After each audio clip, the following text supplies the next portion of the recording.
Hi guys, આજે કરણભાઈ પાણી વાળવા આવ્યા છે. જોઈ લો તમાકુમાં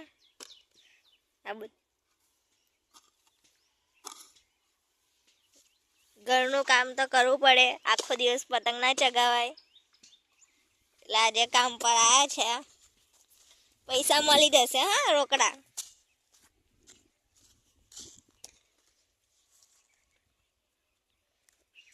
જો પેલી ટીટોડી જો એ રે.